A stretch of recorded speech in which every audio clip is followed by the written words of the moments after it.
The Steven Crowder YouTube harassment incident has highlighted a long-standing issue with YouTube and other social media platforms. It's not always clear how they enforce their own rules and regulations. To their credit, social media giants are giving the public more insight into their fights against hate speech, but experts think there's still a missing piece that could help: robust independent research.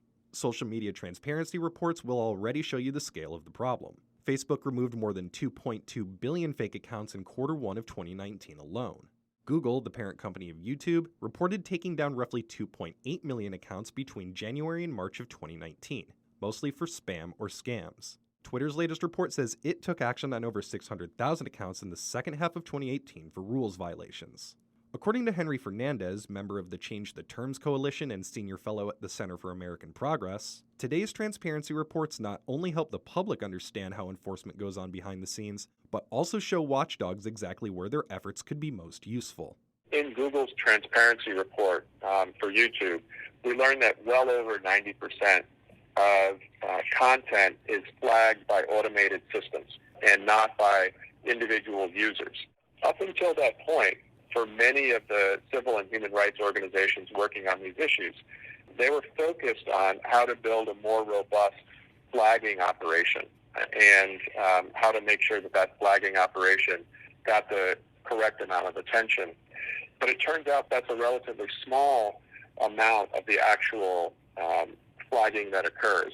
And while it remains important, now that we have access to that transparent data around the real significant role that automation plays in removing content, we can spend more time focused on where the game is actually being played.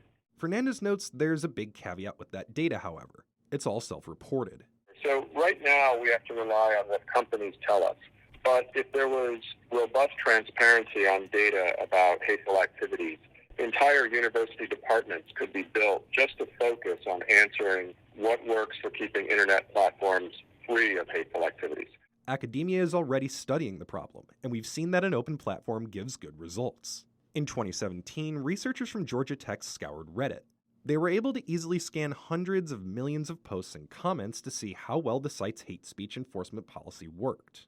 At the time, Reddit's code was open source. When Reddit closed down two problematic, hateful subreddits, the overwhelming majority of people either left Reddit entirely or stayed on Reddit but no longer engaged in hateful activities or hateful speech. If we didn't have that, we wouldn't know something very useful in terms of how you could actually curb hate, not just on Reddit, but on other platforms.